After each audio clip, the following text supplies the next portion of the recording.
Dr. Saurabh, I can't hear you. Sorry, I was muted. I forgot to unmute myself. Sure. Uh, Good morning, everyone. Today we are on 18th of July, 2026. We're here meeting for another important session. I welcome all dignitaries from around the world. Uh, it is my pleasure to welcome you all for the CMAAO International Weekly Meeting. Today, we are honored to have eminent cardiologist, academician, international respected speaker, and a cardiovascular medicine doctor, Dr. Arun Chopra. He's a highly experienced interventional cardiologist with an expertise in complex coronary and non-coronary intervention, cardiac device implants, and etc. He's an APHRS approved trainer in CRT device implementation implant, has authored with over 100 scientific publications, 10 books, chapters, and several associate editor of Tandon's textbook of cardiology 2024. In addition, he has a clinical experience. Dr. Chopra has special interest in nutrition and lifestyle modification for prevention and management of cardiovascular disease and obesity. We are talking about dietary management on dyslipidemia, highly practical evidence-based dietary strategies to improve lipid profiles and reduce cardiovascular risk. Dr. Chopra, over to you. Thank you, Saurabh. And I will now set up my slides. I hope you can see my slides. Yes, we can. Sure, great. So my presentation today is on dietary management of dyslipidemia. So this is a presentation designed primarily for physicians, but as this is a topic of general interest, I'll keep whatever I say simple, though the information will be scientific, but it will be more or less in a form that can be understood by most people. So my subject today is dietary management of dyslipidemia. And in that, I will, in the beginning, bring about the problem in front of you and try to make you understand what are the issues involved, what are not commonly understood, and then outline a dietary pattern which is healthy. So dyslipidemia and ASCVD, as you know, are very strongly correlated. ASCVD accounts for nearly one-third of total mortality globally. And India too has experienced a near doubling of CVD mortality in the last 25 years. So there is a recent Lancet analysis which ascribes over half of the global CVD risk to dietary factors. Thus, of the 30 million or so deaths every year, about 20 million or so deaths every year, about 11 million are attributable to diet associated risk factors. Hence, diet is extremely important uh, issue for our health. So there are two issues which continue to bother us physicians. Indians have among the highest prevalence of coronary artery disease with a greater risk of STEMI at a younger age, even though our average LDL cholesterol levels are not high. And despite more stringent guidelines and cutoffs for lipid levels, more effective drugs on the shelf, the rates of type 2 diabetes, metabolic syndrome, and atherosclerotic cardiovascular disease like heart attacks and strokes are still rising. So why is this so? So I'll briefly in a couple of slides give you the disease burden in our country.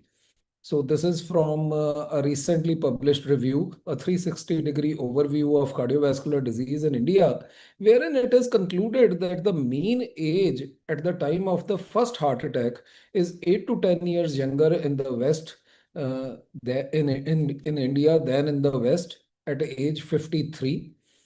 STEMI or ST elevation myocardial infarction, the most serious type of heart attack, is the most common acute coronary syndrome in India, whereas this is not the case in the West. Uh, the rise has been phenomenal. There is a 5 to 7 times rise in the risk of coronary artery disease in the last 50 years in our country, and annual CVD deaths have doubled in the last 3 decades. The mortality of a heart attack, STEMI, in India is among the highest in the world at 8.9%. Furthermore, if we look at the right panel, what we find is that dyslipidemia in India is very common. That means a bad lipid profile is very common. But high LDL, which is normally believed to be the cause of most heart attacks, is actually uncommon. It is 11%. So most of our patients actually suffer from a high triglyceride or a low HDL level. This is data from a recently published study called the Norrin STEMI Registry. This is from GB Pant Hospital, New Delhi. So what we find is that in 5,000 patients, one third of the patients who had heart attacks were young, 18% were below the age of 35. The mean LDL cholesterol was only 88. So below 100 is actually considered to be a good value. So LDL levels in ACS patients are often so-called normal. And this is not confined to India at all. Even in the United States, this is a large registry published in 2008-9, wherein more than 1 lakh patients had their lipid profiles done when they were admitted to the hospital with coronary artery disease.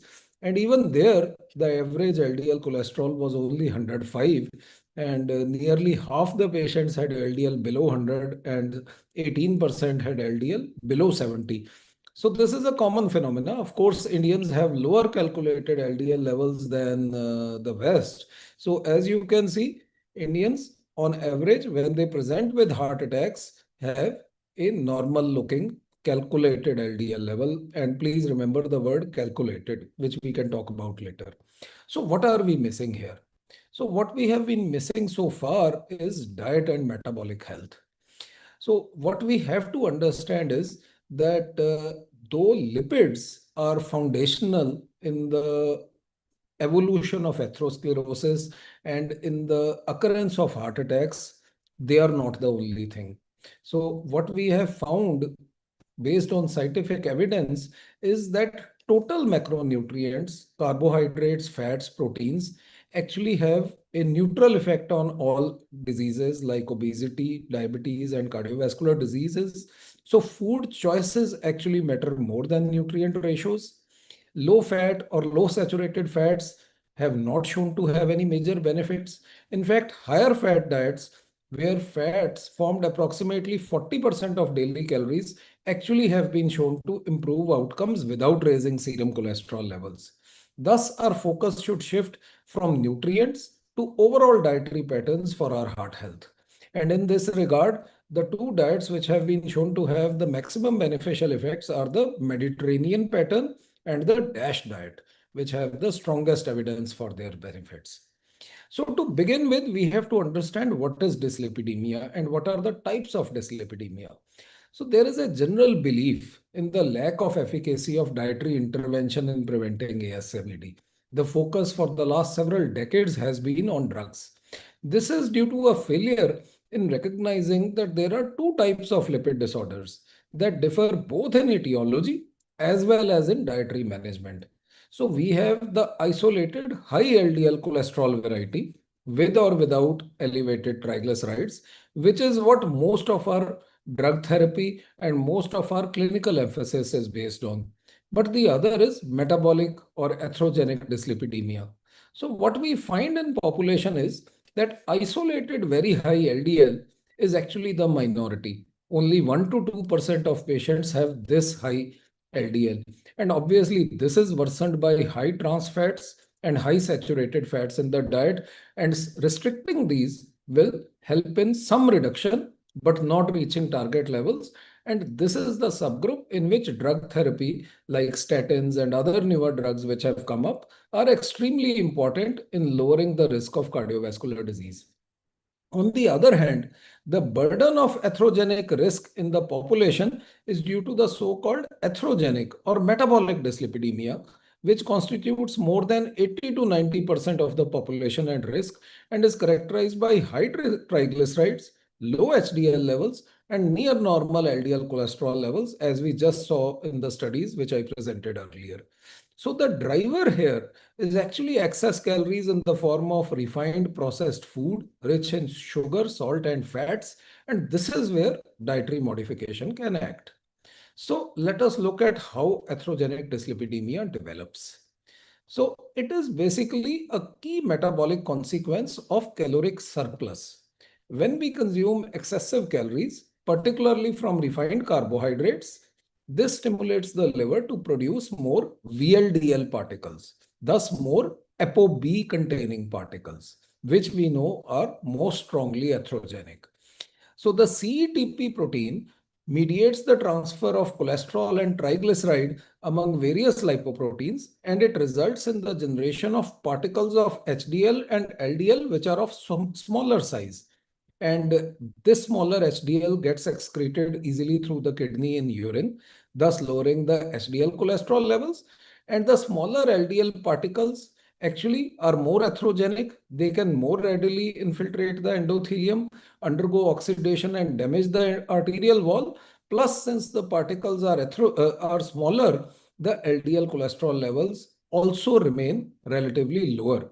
So this is the problem of our calculated LDL levels.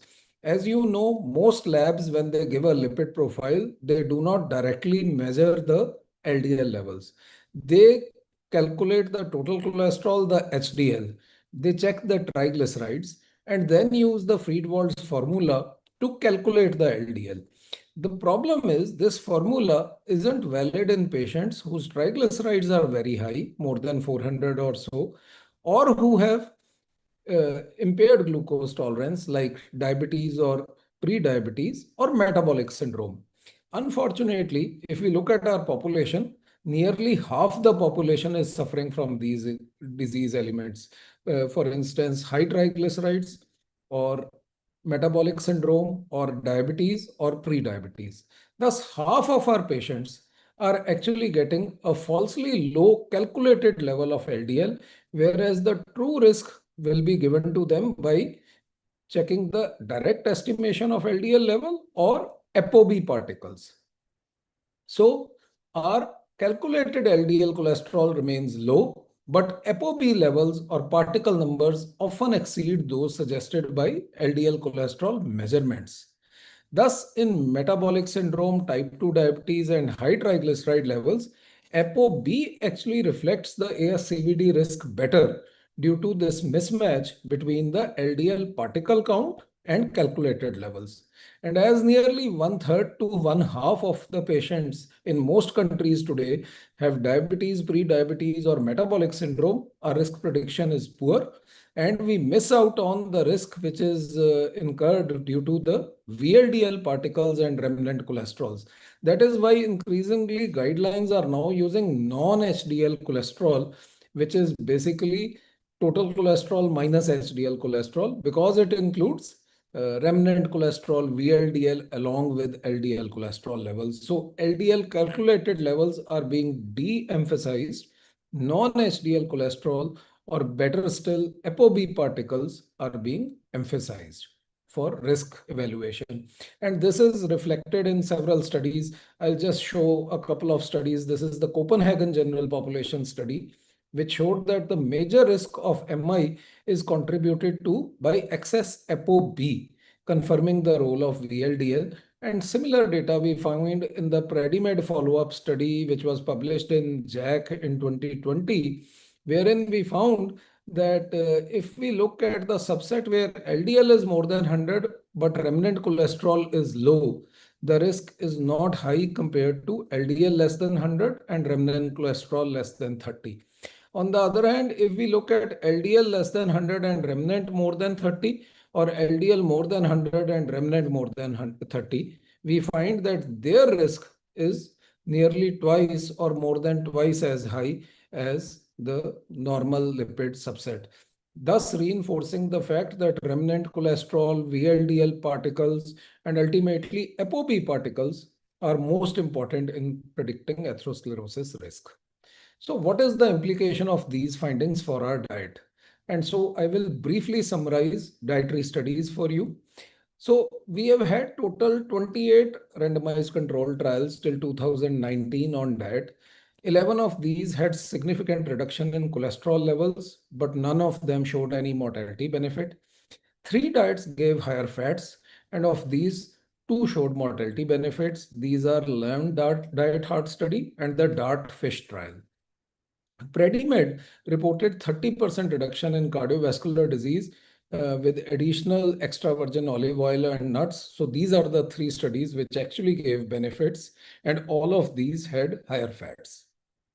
The total fat intake, which was earlier recommended by dietary guidelines by Americans, by American Heart Association, was a less than 30% of calorie content per day due to fats.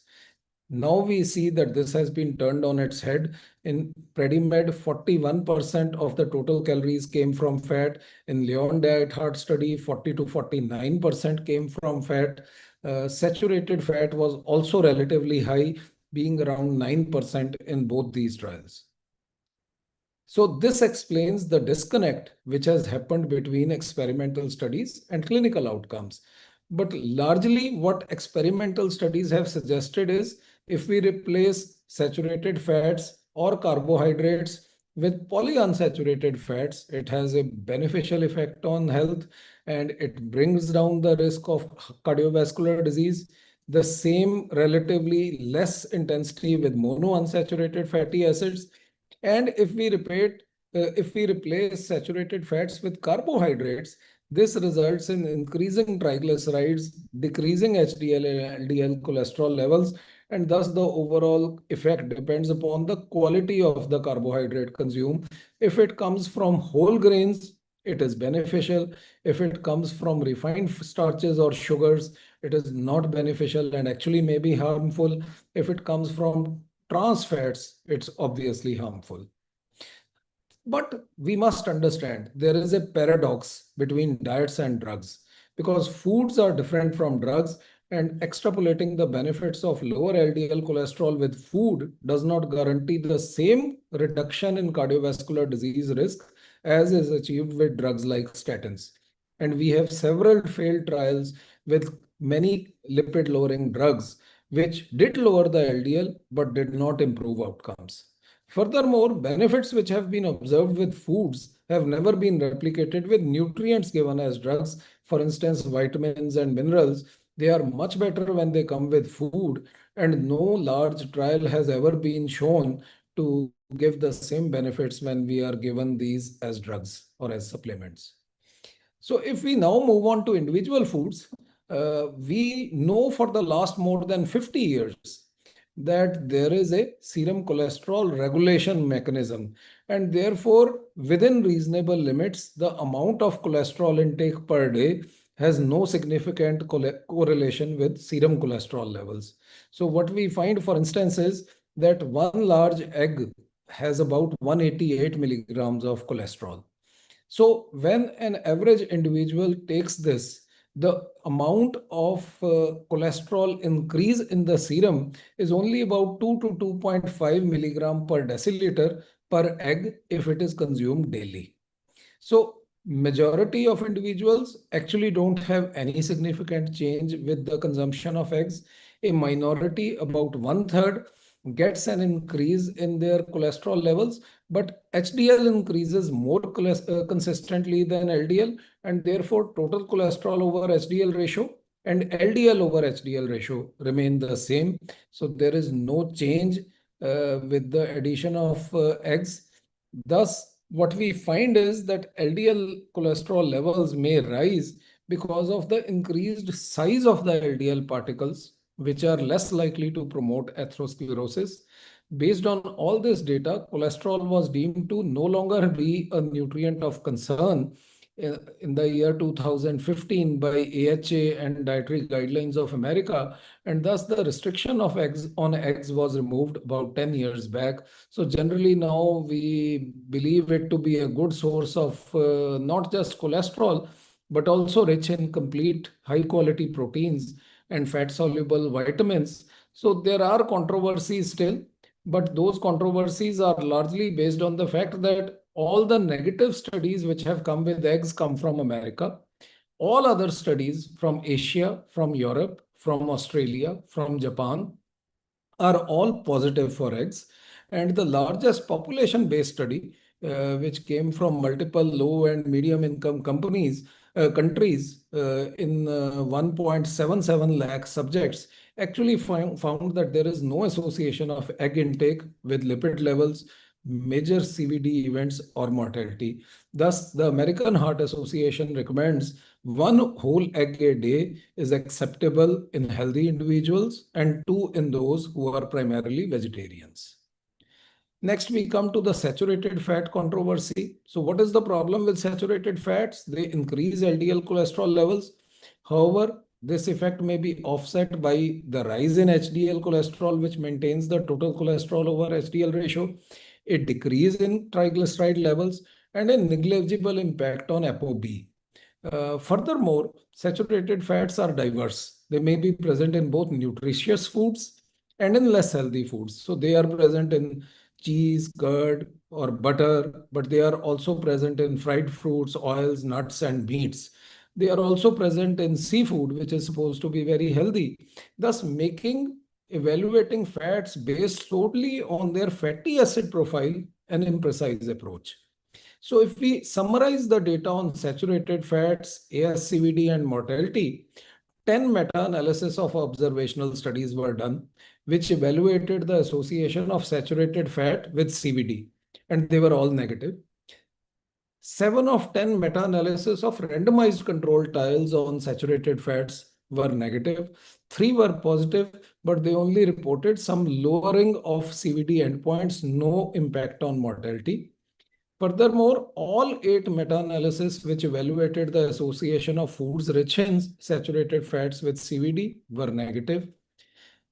Dairy fats, again, have been very controversial, but it is now increasingly recognized that actually the intake of curd and cheese, but not milk, are associated with a reduced risk of diabetes and weight loss if replacing carbohydrates.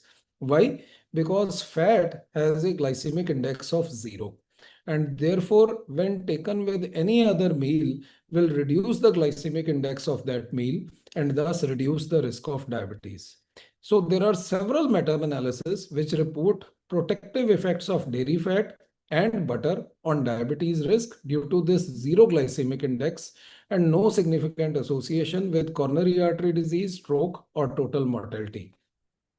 Thus, several large meta-analyses have now reported that there is no association of dairy fat with these lifestyle disease concerns, and therefore healthy children and adults may consume low-fat or full-fat milk as per personal choice.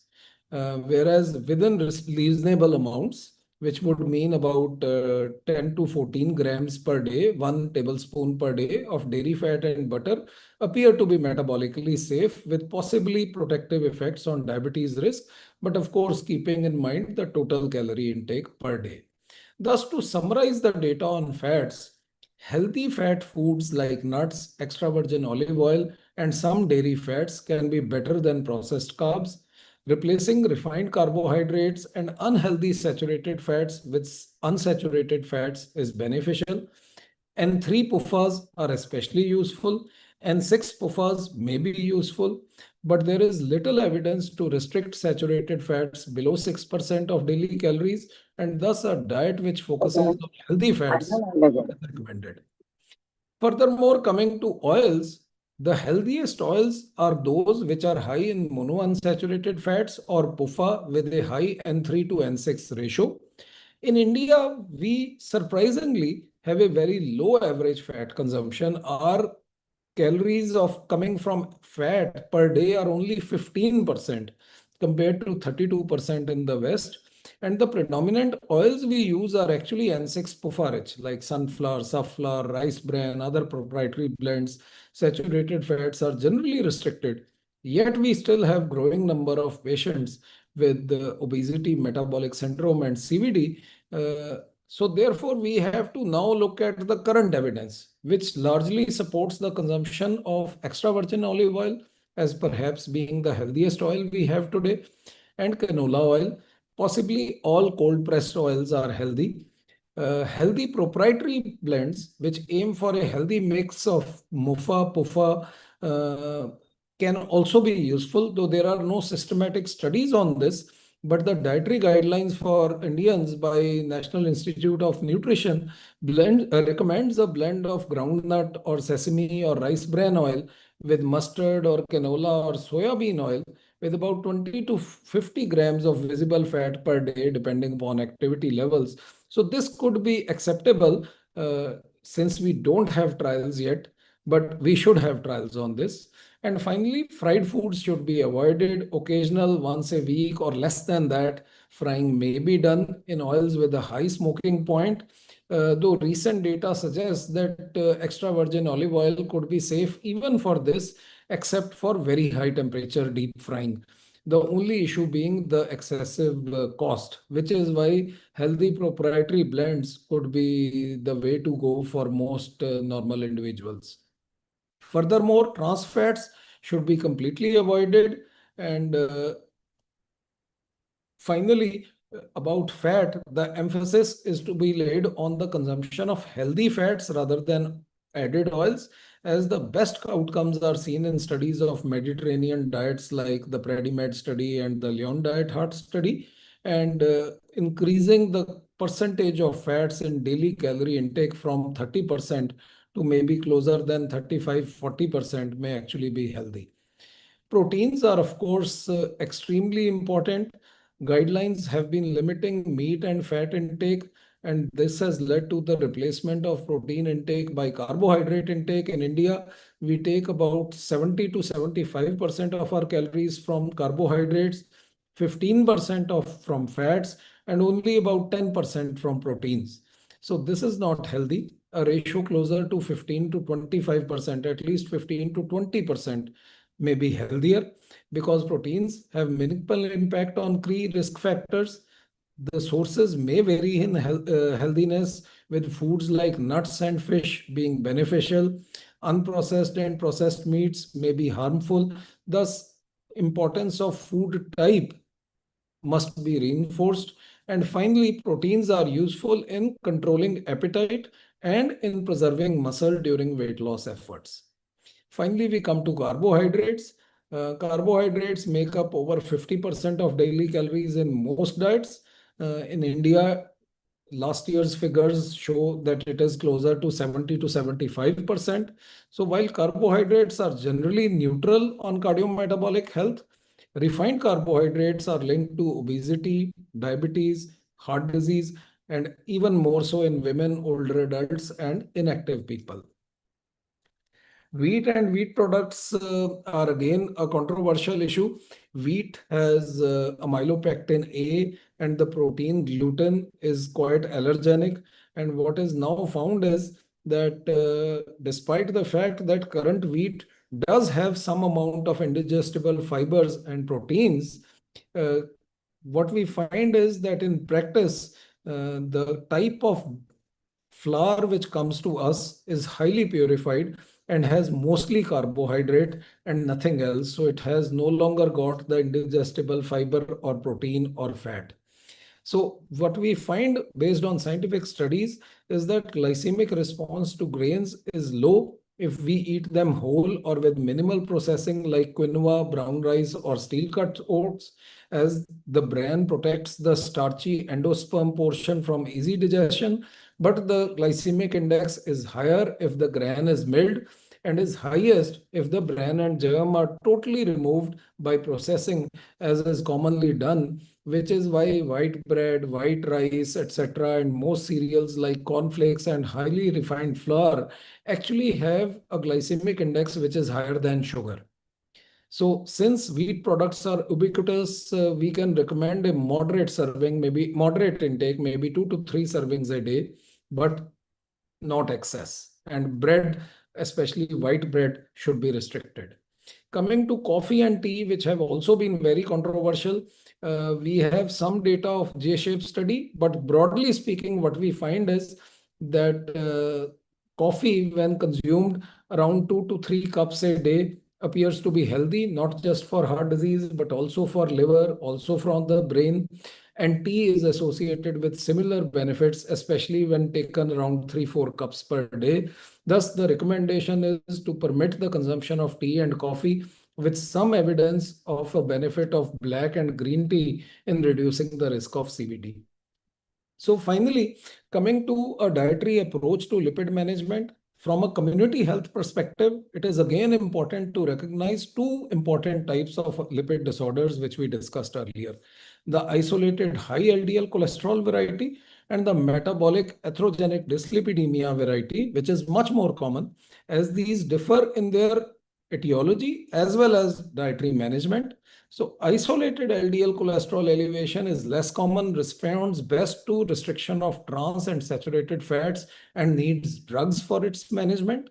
But the much more common metabolic dyslipidemia is managed much better by restriction of total calories, especially sugars, refined carbohydrates, and low-calorie fats, and maintaining an ideal body weight by exercise and lifestyle. So this is the food classification where we divide foods into unprocessed or minimally processed, which are healthiest, culinary ingredients like salt, sugar, etc., processed foods, and ultra processed foods, which are what are being consumed these days. And we believe in the concept of a healthy eating plate, wherein the large bulk should be the vegetables, there should be fruits, there should be healthy proteins, and the carbohydrate intake should come predominantly from vegetables, some fruits, and whole grains, but we should take healthy sources of fats as well. So a couple of years back, we published the Cardiology Society of India Clinical Practice Guidelines for Dyslipidemia Management, and I wrote the chapter on dietary guidelines for dyslipidemia in this particular guideline subset. And we tried to keep it simple. So we tried to give these charts which give us foods about which there is broad consensus that they are healthy. For instance, fresh vegetables, dietary fibers, curd, yogurt, fresh foods, fresh fruits, nuts, seeds, whole grains, fish and fish oil, etc. Foods about which there is general consensus that they are beneficial, and foods about which there is controversy still. And I have tried to discuss those foods about which there is controversy and give you broad outline on what are considered healthy, what are considered unhealthy. So foods considered unhealthy are again divided into those about which there is broad consensus and others about which there are controversies still as to whether they are healthy or unhealthy. I didn't have the time to delve deeply into this because of the limitation of time available. Then we gave some general dietary recommendations wherein we gave the foods which are healthy and can be taken in relatively large amounts like fresh vegetables, legumes, fresh fruits.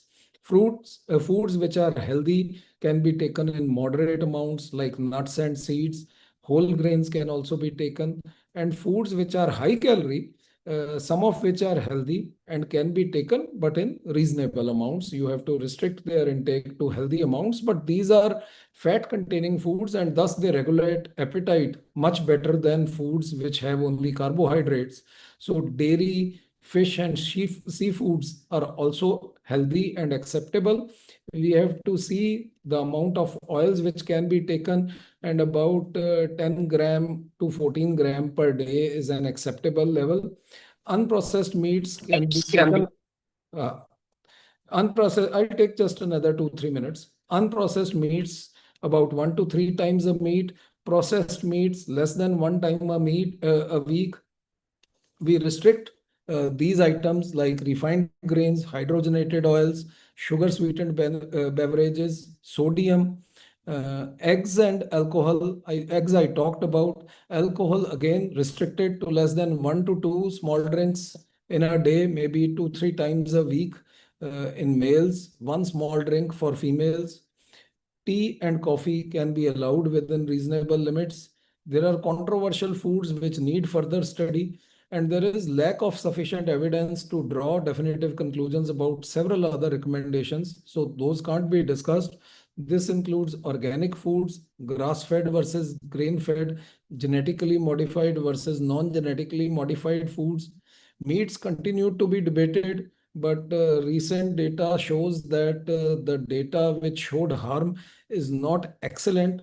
So there is only a low quality evidence that they increase the risk of cardiovascular disease, diabetes, or cancer. So no strong recommendation can be given other than the fact that unprocessed meats may be taken 1 to 2 times a week, but processed meats should be avoided and red meats should be relatively restricted.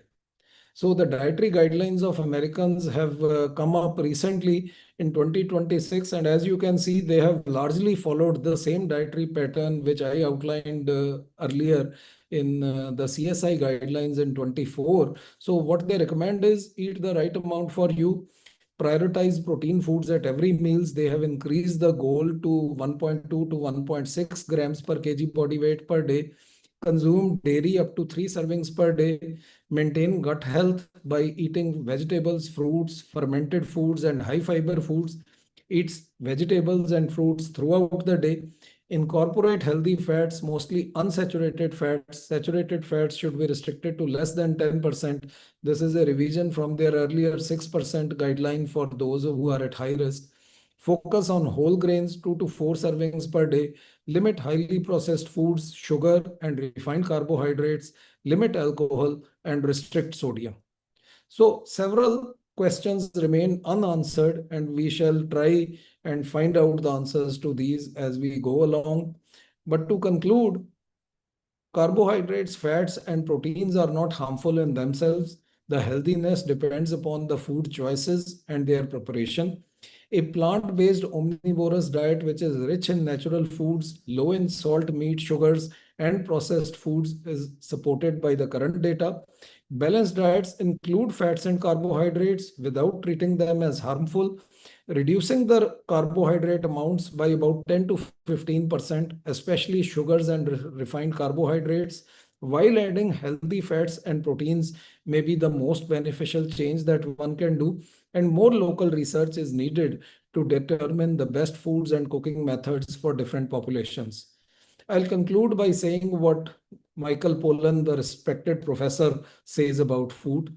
Eat real food, not too much, mostly plants. Thank you.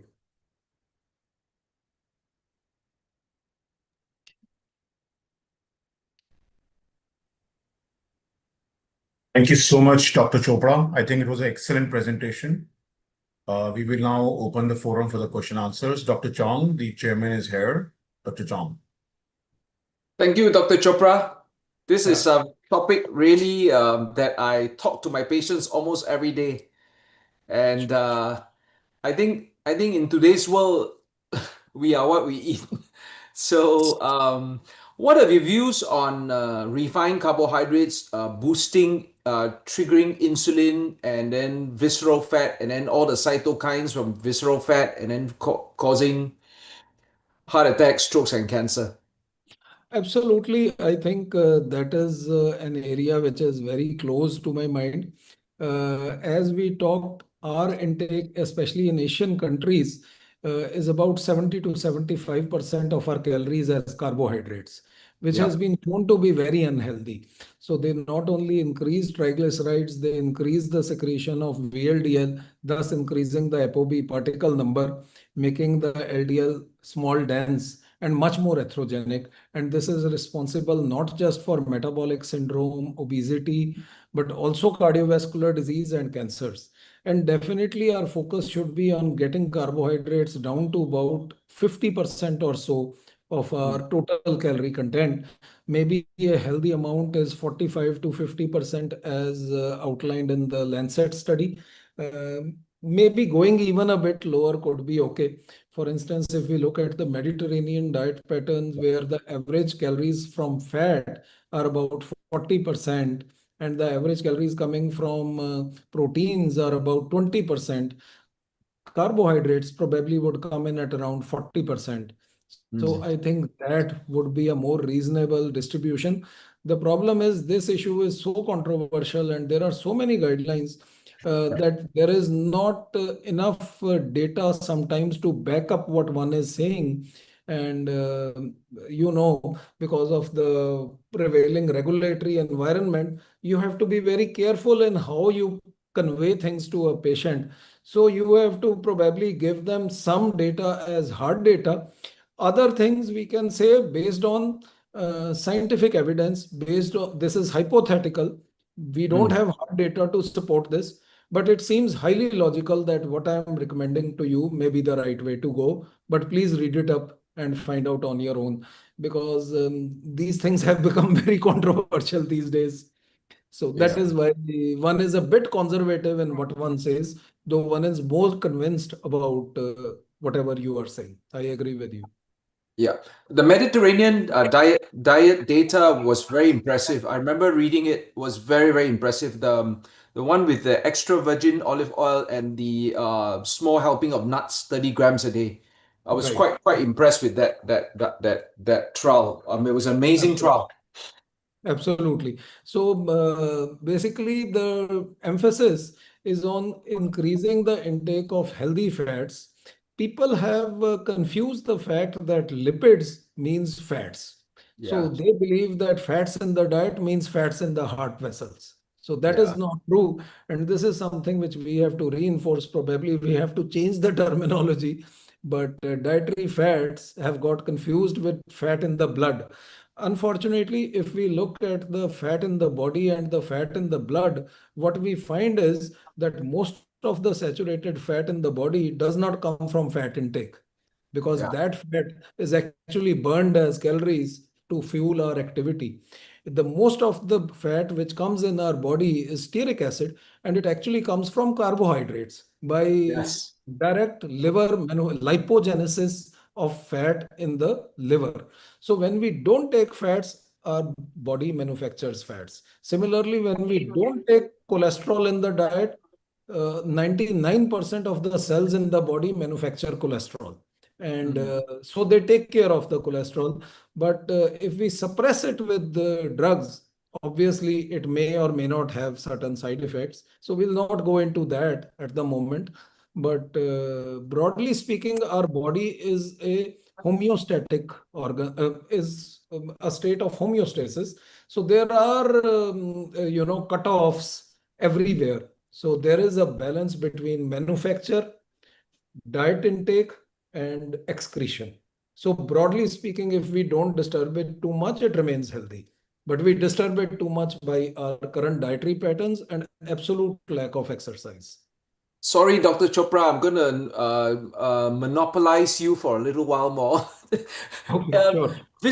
visceral fat. When you reduce visceral fat, I tell my patients that when you reduce visceral fat by reducing a carbohydrate, for example, I find that the LDL actually comes down quite a bit as well. So, is visceral fat correlated to be a driver of LDL?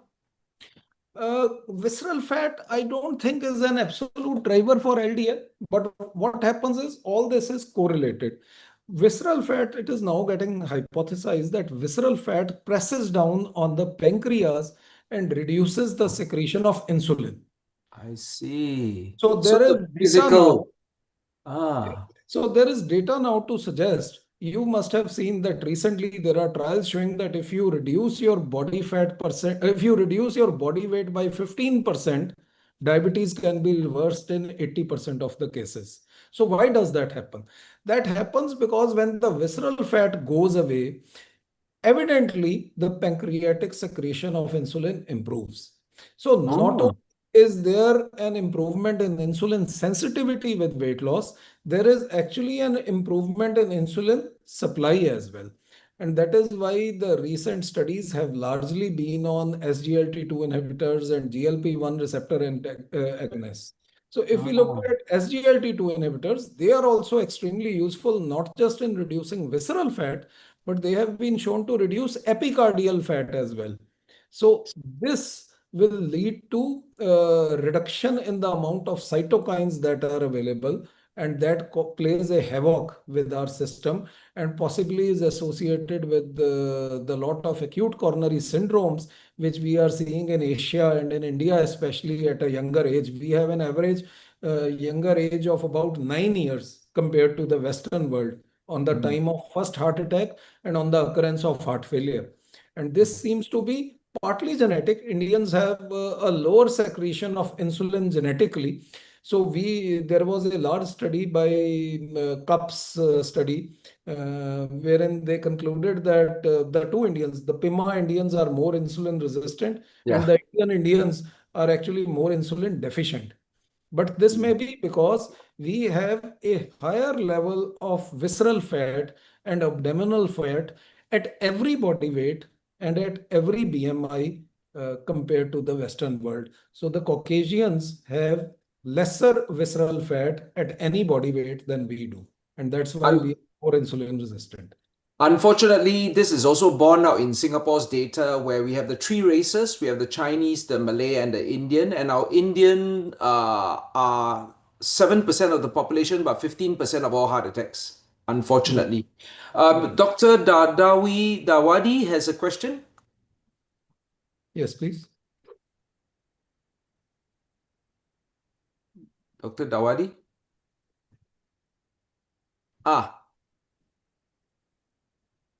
We can't hear you. You are muted.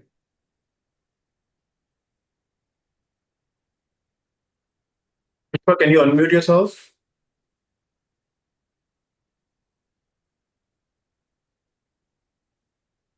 Can you hear me? Oh, yes, now.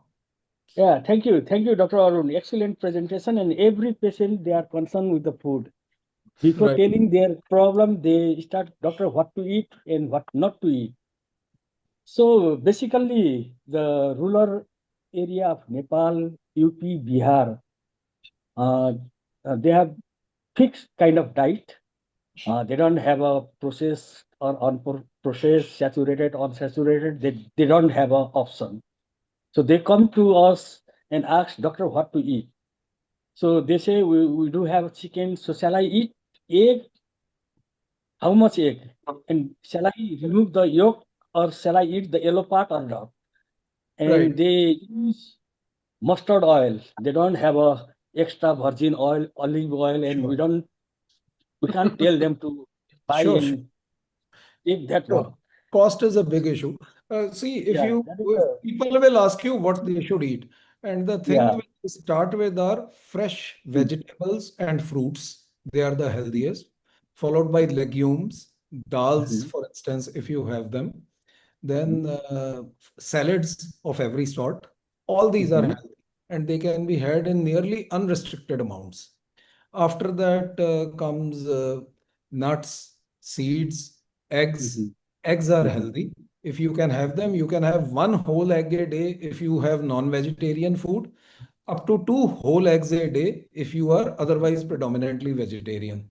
Then seafood is healthy. Chicken and meats, couple of times a week or more. Unprocessed meats, not processed meats. So processed meats like salami, like pizza, like salted meats, they are not healthy. They should be avoided. Then we come to dairy fats. Dairy fats are generally good. Milk, some people don't tolerate, but usually people tolerate curd and cheese very well. They have healthy fats, and if you can have them, they are excellent. About oils, the healthiest oil seems to be extra virgin olive oil. I can only talk about data, but as I mentioned earlier, it's prohibitively expensive for most populations. So in India, a lot of proprietary blends are available which try to give a healthy ratio of MUFA, PUFA, and saturated fats. You can use those. Those are cheaper. Mustard oil is also reasonably healthy. Mustard oil doesn't have major concerns. There is not much difference between canola oil and mustard oil, and canola oil appears to be the second best oil after extra virgin olive oil. So mustard oil is okay. If you have a good quality mustard oil, that is fine. It is also good for frying because it doesn't get denatured at high temperatures. So desi ghee is also good. Desi ghee or butter is also good for frying. These two oils are the most stable at high temperatures. So whereas you should restrict frying, frying should not commonly be done. Fried foods should be avoided. You should take them less than once a week. But if you take them, then these are two good cooking mediums in which you can cook them. Desi ghee or butter and mustard oil. These are Dr. two. Chopra, Dr. Yes. Chopra, why is mustard oil banned in US? I believe there is a high content of uric acid. There was a study which showed that there is a risk of cardiomyopathy. That was an animal trial. There is no human trial. And on the basis of that study, mustard oil was banned in the US. But there is only very minor difference between mustard oil and canola oil. Largely, their fat profile is similar. And that is why canola oil being the second best oil after extra virgin olive oil, I believe that we can consume mustard oil. There is no human study showing that mustard oil is harmful. Prof. Sir, Ashraf? one question. Sir, one Prof. more Yes, Ashraf? question. please. Yes. Dr. Dawadi? Yes, finish up. Yeah, one more question, sir. So Okay. we have some communities staying in the mountains, so they love pork meat with a heavy fat layer. So generally, I don't have a research on it, but they consume it because they want to keep their body warm. Right. So shall I tell them to avoid or take it? See, the general guideline about this is taking red meats less than once a week. But if you look at the NutriRex consortium report, which came out 2, 3 years back, what they reported was that the data which correlates red meats with CVD, diabetes, and cancers is actually very weak. So Mhm. you can ask people to continue what they are taking while preserving the rest of the healthy lifestyle. Things that will tell you are going in the right direction are your body weight, and Mhm. broadly speaking, your lipid profiles, your sugar levels, your Mhm. renal functions, your uric acid. So if Mhm. your hemoglobin, so if these things are healthy, generally I think you can continue with what they are eating. But I can't write this down and tell you because people will be after my life because there is no data scientific guideline to back up what I'm saying. But what I'm telling you is based on some science, some hypothesis, and Mhm. some real life experiences. And Thank one you. more last question. Last question, sir. So in Yes, mountain, the people they carry 100 and 200 kgs of weight and they climb mountains. sure. And to keep their energy, they take a bulk of rice twice a day, even thrice a day. Yep. Your At least a voice kg of isn't rice. entirely clear, but lifting weights and climbing is a sign of good health. Mhm. So I don't think that should be a problem. Mhm. Yeah. Exercise So must be I reinforced. tell them to take a rice 3 times a day, not a bad. Again, see, not all things have been tried out, but Mhm. what we find is that between wheat and rice, rice may be healthier, especially if it is brown rice. Polished Okay. rice is less healthy. If it is brown rice, unpolished rice, that is healthier than wheat, though all carbohydrates should be restricted to about half or somewhat less than half of total calories. Half of the total calories should come from proteins and fats. This is my broad belief. Thank you so much, sir. Thank Well, you. Thank you. Prof. Ashraf, you have a question? Prof. Ashraf?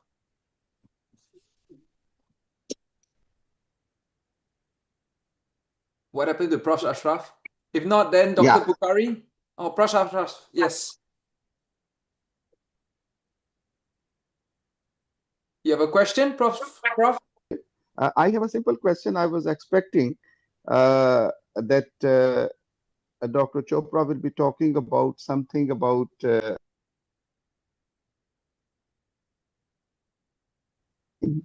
yes, can you please. listen me? Yeah, I Yes, hope. yes, We can we hear can you. Yeah, hear you. yeah. Thank you. So there was a call inside, so that was the problem. Anyhow, thank you very much. Sorry for disturbance. I was expecting that Dr. Chopra must be talking about some lassi as being a Punjabi, and he didn't mention.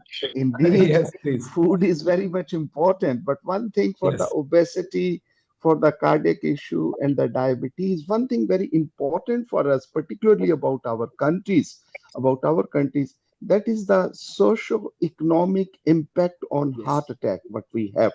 So I think that is the main factor. That is one of the main factors, one can say. Indeed, all these aspects what you have talked. So thank you very much, Arun Chopra. It is player to listening all that. And I would like if you say a few words about this socio-economic and our all these depressions and anxiety what we are facing. Thank you indeed. Right. Professor Ashraf, well taken. Lassi comes in two forms. I didn't go into details, but lassi comes in two broad forms. One is the thin lassi, which is buttermilk, so to say. That is extremely healthy, and you can take it as it is, or you can add a small amount of salt in it if you want, but it is relatively quite healthy. And that is what whey predominantly comes from. The whey protein which we find in the market is taken from this. The other type of lassi is the one which we have in Amritsar, for which Amritsar is famous. That is the sugary lassi. That is the lassi which is loaded with sugar and with malai, cream. So that lassi is not so healthy. So that is why we sometimes don't mention it, because lassi in Amritsar is taken to be this buttery, creamy, very high sugar lassi. I But see. the buttermilk which you talk about is very healthy, and that can be taken, and rather that should be consumed. I take it on most days. Dr. Thank Bukhari, you. you have a Thank you very question? much. Thank you Thanks, so Prof. much. Ashraf. Thank you so much, Professor Bukhari, speaking from Pakistan, from Lahore, very close to you. Good morning. And it was a really nice presentation, and so many things you cleared about our desi ghee and makhan, lassi, everything.